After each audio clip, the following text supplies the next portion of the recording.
여러분 안녕하십니까. 제이슨의 세상을 본다. 오랜만에 인사드리겠습니다. 작년 7월 이후에 근 7개월여 만에 다시 방송을 시작하게 되었습니다. 오늘은 우한 폐렴, 검역의 초비상, 크루즈 입항을 막아라 라는 제목으로 말씀드리겠습니다.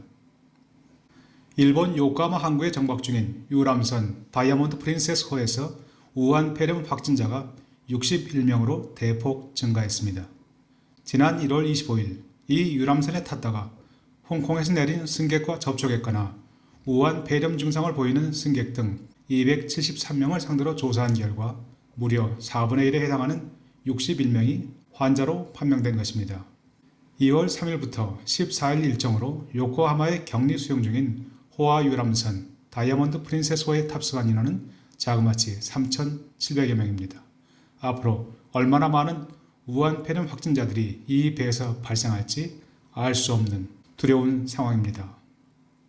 그런데 이 유람선이 3월 19일 부산항 국제 크루즈 부두로 입항해서 같은 날 오후 6시에 출항하기로 예약되어 있다는 소식이 들려오고 있습니다.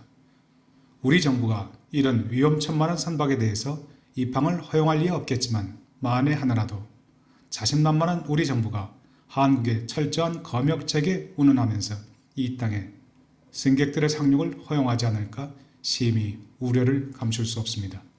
2월 7일 현재 이미 중국 내 우한 폐렴 사망자는 공식 발표만으로도 636명을 넘어섰습니다. 그러나 사태가 진정 국면에 들어섰다는 중국 당국의 발표와 달리 병원에서 또는 집에서 고통을 호소하며 죽어가는 환자들과 강제 격리 조치를 당한 주민들의 절망과 절규는 인터넷을 타고 전 세계로 끝없이 퍼져나가고 있습니다. 이제 세계인들은 중국 정부의 통계 자료에 의문을 제기하면서 끝자리에 0을 하나 더 붙여야 하나, 그도 아니면 아예 2개를 붙여야 하나 고민이 커져갈 뿐입니다. 우한 폐렴, 소위 신종 코로나 바이러스가 중국과 동아시아를 넘어서 전 세계로 급속도로 확산하는 상황에서 이 땅을 지키는 유일한 효율적인 방법은 격리입니다. 수많은 국민들이 소리 높여 외친 중국인 입국 금지 청원은 중국인 또는 외국인에 대한 제노포비아와는 아무런 관계가 없습니다.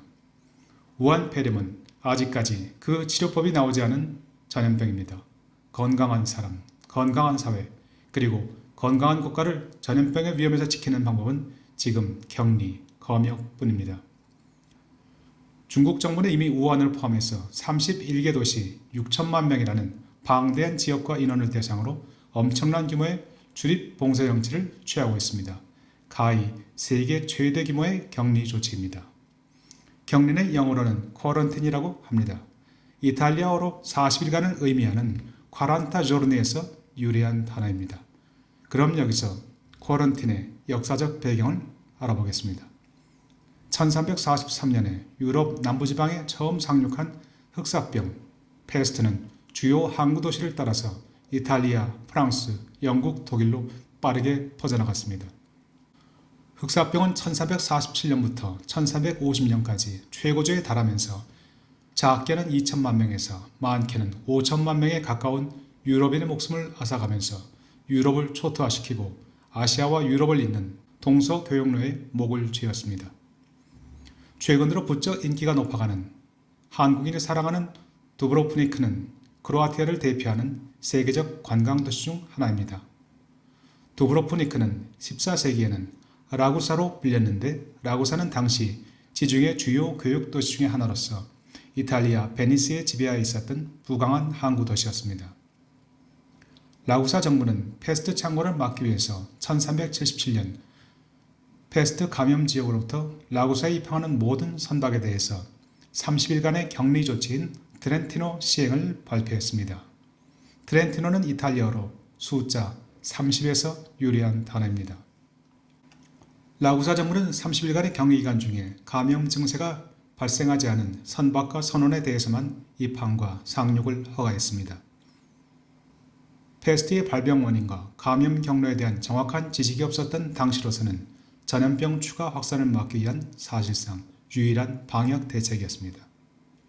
이후 마르세유, 베니스, 피사, 제노바 등 유럽 주요 도시가 역시 차례차례 라구사와 유사하게 격리 조치를 도입했습니다. 그리고 시간이 지나면서 30일간의 트렌티노는 40일간의 과란티노로 바뀌었습니다.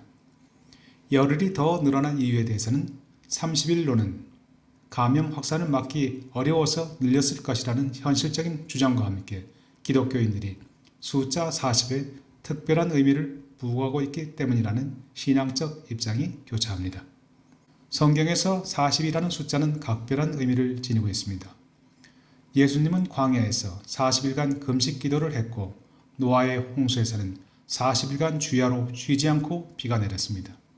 그리고 애굽을 탈출한 이스라엘 백성은 가나안을 눈앞에 두고 40년간 광야에서 역경의 시간을 보내야 했습니다. 모세는 십계명 돌파를 받기 위해서 그리고 이스라엘 백성의 죄의 사함을 받기 위해서 세 차례나 역시 40일간의 금식 기도를 실시했습니다. 즉 기독교에서 40이라는 숫자는 고난과 갱생 그리고 영광을 준비하는 사역의 시간을 의미합니다.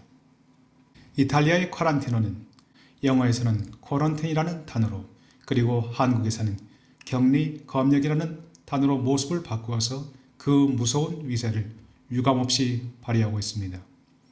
일단 쿼런틴 조치가 발동되면 그 감염자는 인종이나 성별, 권력의 크고 작음이나 재산의 많고 적음에 상관없이 예외 없이 격리 수용될 수밖에 없습니다. 최근 서방 언론에 드러니 몰래 찍은 중국 우한의 충격적인 모습이 쿼런틴의 무서운 실상을 생생하게 전하고 있습니다. 차량도 사람도 일체의 통행이 멈춘 적막한 우한의 풍경은 인구 1100만의 대도시가 전염병의 위험 앞에서 한순간에 죽음의 도시, 유령의 도시로 변할 수 있음을 실감나게 보여주고 있습니다. 중국 정부는 GDP 하락의 위험에도 불구하고 이미 우한을 비롯해서 31개 도시 6천만 명 이상의 주민을 대상으로 쿼런틴 조치를 실시 중입니다.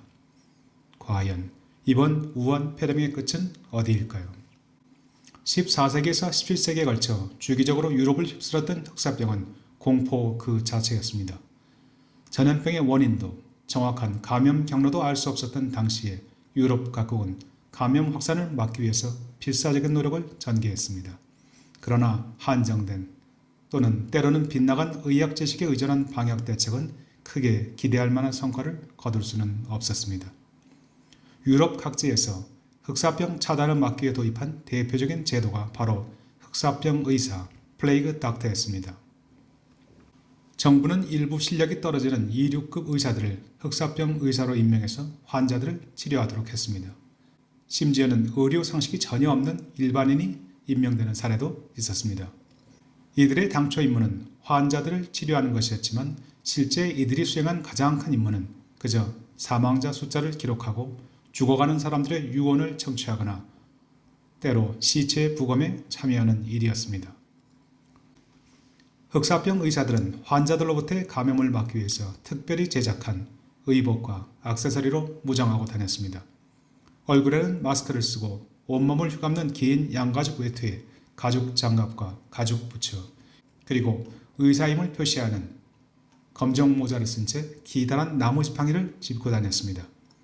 지팡이는 감염 환자들의 상태를 알아보기 위해서 환자의 옷을 들추거나 또는 치료를 요구하며 달려드는 환자 또는 환자 가족들로부터 자신의 신변을 지키기 위한 도구로 주로 쓰였습니다.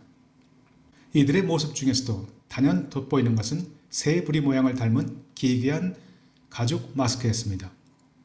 흑사병이 바이러스에 따른 것이라는 것을 알 수 없었던 이들은 전염병이 부패한 물건들이 내뿜는 악취에서 발생해서 공기를 타고 사람들에게 전파된다고 생각했습니다. 그래서 공기 중에 악취를 막을 수 있다면 감염 역시 차단할 수 있을 것이라고 판단했습니다. 이들은 얼굴을 모두 덮을 수 있는 가죽 마스크에 길이 15cm가량의 기다란 새부리 모양 장식을 달고 눈이 닿는 부위에도 동그란 유리알을 달아서 눈을 통한 감염 위험도 최소화하고자 시도했습니다. 특히 새 부리 속에는 향수와 마른 꽃, 허브 등 각종 약재를 넣어서 최대한 좋은 냄새가 나는 공기를 들이마실 수 있도록 만들었습니다. 이른바 아로마 요법의 일종인데 실제 효과는 그리 신통치 않았습니다.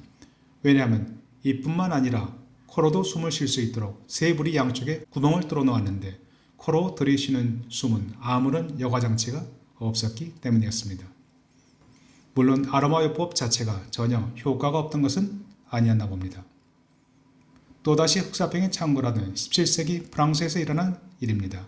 당시 4명의 도둑이 전염병의 위험에도 아랑곳하지 않고 흑사병 환자의 집에 침입해서 귀금속을 싹쓸이해가는 기기묘묘한 사건이 연이어 발생했습니다. 얼마 뒤 체포된 도둑들을 신문하던 판사는 이들이 감염을 전혀 무서워하지 않은 이유가 몹시 궁금했습니다. 판사는 이들에게 비법을 알려주면 무시무시한 고통이 따른 화형 대신에 교수형을 받을 수 있도록 선처해주겠다라고 제안했습니다.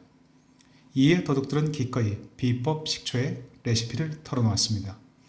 이들이 도둑질에 나서기 전에 온몸에 뿌린 것은 포도 식초를 베이스로 민트, 라벤더, 아니스, 마늘 등 각종 허브와 향신료를 혼합한 것이었습니다. 실제로 4인조 도둑 식초 4 Thieves Vinegar가 흑사병 감염 예방에 어느 정도 효과가 있었는지에 대해서는 여전히 의견이 분분합니다. 그러나 적어도 벼룩을 퇴치 않는 데는 확실히 효과가 있었던 것으로 전해지고 있습니다. 흑사병을 인간에게 옮긴 매개체가 쥐벼룩이라는 점에서 흑사병 예방에도 혹시 어느 정도 기여하지 않았을까 추정이 됩니다. 대담한 도둑들의 지혜가 어설픈 흑사병 의사를 뺨치던 시대였습니다. 지금도 서양에서는 4인조 도둑 식초 4 Thieves Vinegar가 여전히 팔리고 있습니다. 흑사병이 유럽을 휩쓰고 간 지 수백 년이 지난 지금에도 세상은 팬데믹의 위험에서 조금도 안전하거나 자유롭지 않습니다. 새삼 작은 바이러스에 거대한 음모가 실감나는 순간입니다.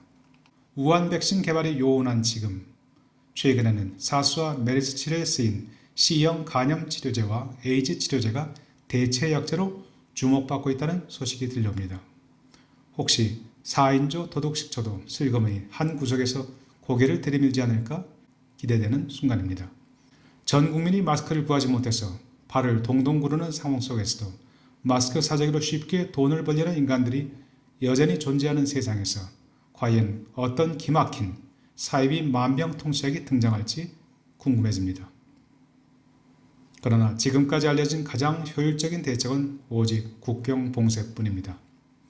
국경, 실로 가슴 설레는 단어가 아닐 수 없습니다. 국경의 긴 터널을 넘어서자 그곳은 설국이었다. 일본 작가 가바다 야스나리의 설국에 등장하는 국경은 그리움과 아련함을 안고 이국적 풍경 속에서 우리들 뇌리에 오랫동안 남아있습니다. 그러나 지금 만일 우한 폐렴, 신종 코로나 바이러스가 국경의 긴 터널을 넘어서면 바로 그것은 지옥입니다. 지금 이 터널의 끝이 보이기 전에 우리를 지키는 것은 쿼런틴, 격리 차단, 봉쇄만이 그나마 남은 대안이 아닐까 생각해 봅니다.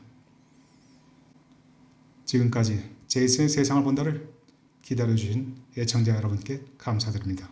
자주 찾아뵙겠습니다.